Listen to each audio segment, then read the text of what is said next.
When you are invited by anyone to a marriage feast, do not sit down in a place of honor.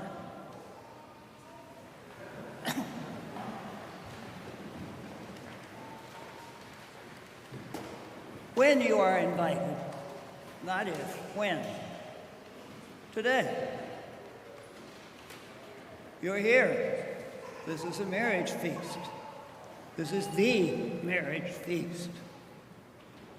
You're here in response to Christ's invitation. It is his wedding feast, the marriage of Christ and the church, the marriage of Christ and the soul of the believer, the marriage of Christ and us. Is a feast, a splendid, rich, joyful celebration. The Eucharist is that feast, the wedding feast of Christ, though, to be sure, not its fullness. The greatness, the true, the full splendor is ours only hereafter, not yet. But still, this is a substantial part of it. Jesus tells this parable having been invited to supper at the house of a Pharisee, not a wedding supper. He therefore takes a normal supper and revises it to make his point. His point is about the celestial supper, the Eucharistic supper. And the point is, how do we behave at this wedding feast? In the first place, recall his other parable about the guests at the wedding feast. It's in Matthew 22. Everyone invited refuses to come. They have better things to do. And so he sends the disciples out to bring in the common folk, the people off the streets, those who have no particular claim on worthiness, to come to the wedding feast that a king gives for his son. The wedding feast we know that the Father gives for his Christ. Those who refuse to come have no sense of the great privilege that they have been given. They don't even have minimal respect for the king. But yeah, well, he's my king and I ought to show up. There's too much self for them to have respect. They're concerned with their worldly affairs, and so concerned with their selfishness, with their own affairs, that they exclude themselves from the feast. Only the common folk are willing to come because they could see the honor involved. That this is something great, I don't deserve this. Not just a great feast, it's the king's wedding feast for his son. They are not too proud. They have the humility to accept the invitation. So in the first place, we only accept the invitation to the wedding feast when we have some degree of humility to recognize the greatness of the invitation, the wonder of being part of that feast. Humility is needed to even accept the invitation. And we accept the invitation knowing that we're unworthy of it and that we are ennobled by it. Our host, after all, does not increase his glory by having us at the feast. Rather, it's the other way around. We are given a gift of glory. And it is God's humility that allows him to invite us, who are unworthy of being at the feast. The maimed, the halt, the blind, the handicapped, the defective, Those are the ones who accept the invitation. And it is, as such, as sinners, unworthy of his presence, that we accept the invitation. So we accept it with realism, with honesty, and with humility. Which brings us to the parable. Jesus' advice. When you are invited by anyone to a marriage feast, do not sit down in a place of honor. Okay?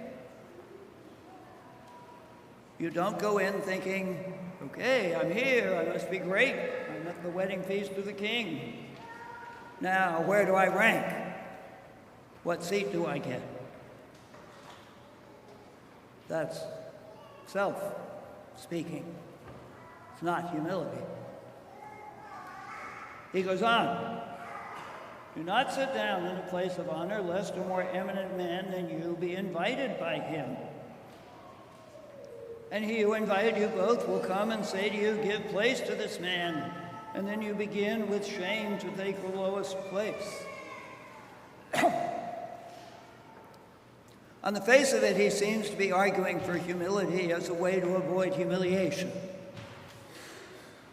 I don't think that's it, as I will get to in a minute. But humility is essential here. He says, go and sit in the lowest place so that when your host comes, he may say to you, friend, go up higher. And then you will be honored in the presence of those at table with you.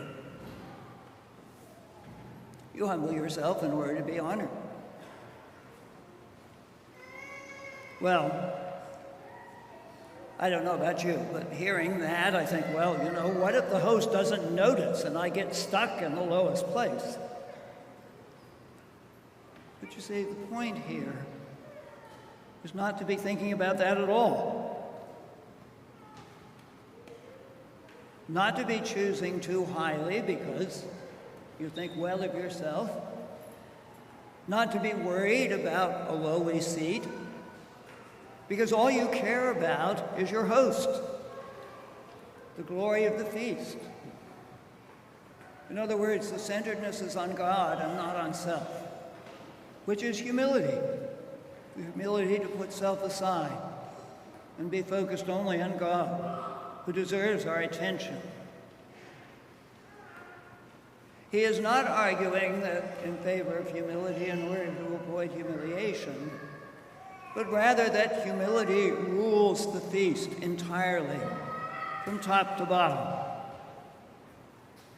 The feast is, after all, Jesus' sacrifice, made present and effective in us.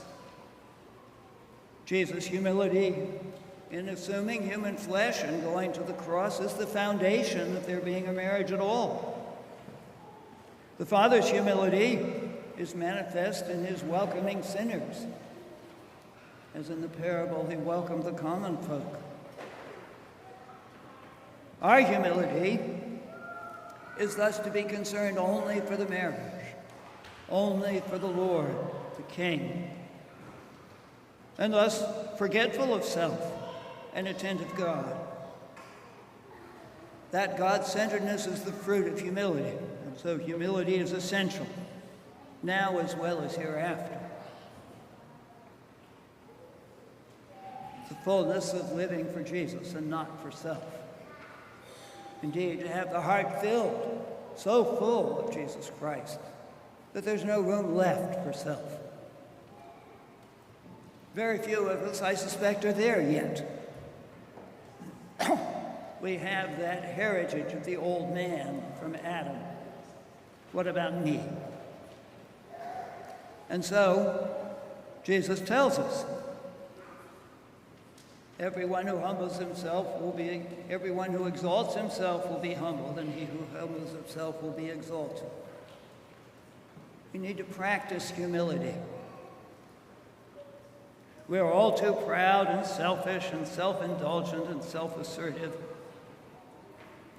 And so Jesus here teaches us the two ways to cultivate humility, the humility we need to enjoy the marriage feast. In the first place, humble ourselves, practice humility. For example, not insisting on everything being done your way. If your wife thinks the dirty dishes should go in the sink and you think the dirty dishes should go next to the sink, let them be in the sink. You can put your particular, even though you have good reasons for it, you don't need to fight over that. And it is an act of humility to let her have her way.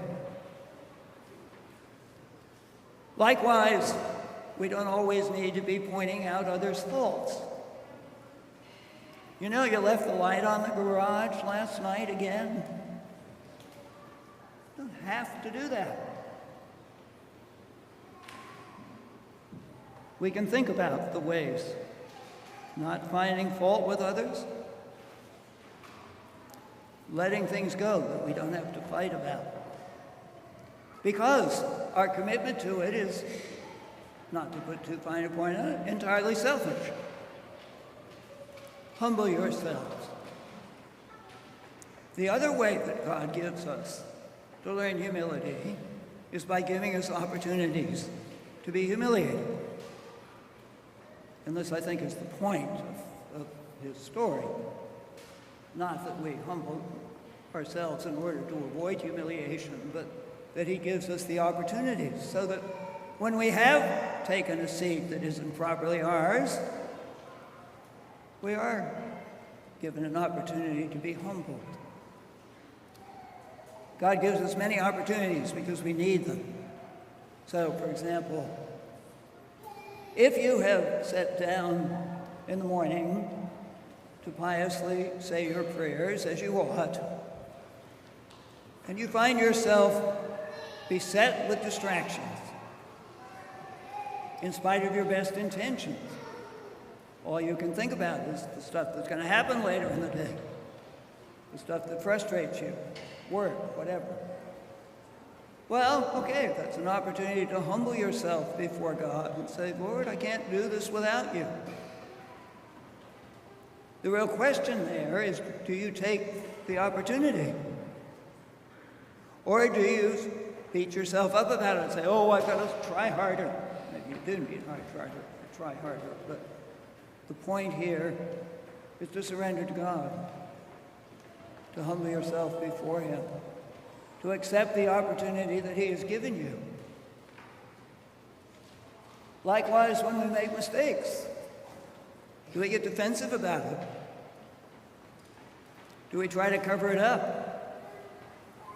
Or gracefully humble ourselves and accept that we're not perfect, even though we want to be? Or when you have accomplished something that you think is really good and it turns out that you really screwed it up. God gives us the opportunities for humility, the opportunities that we need, the opportunities to rejoice in our weakness and to be pushed back into dependence upon his loving arms. For most of us, pride is the deepest root of sin within us. And thus God's mercy, teaching us how to prepare for the marriage feast, giving us the opportunities for humility, inviting us to humble ourselves in order to rejoice in the feast. He gives us the opportunities to practice, and he invites us to be intentional, to humble ourselves. And then, with the gift of humility, which he wants to give us, we can truly enjoy the feast.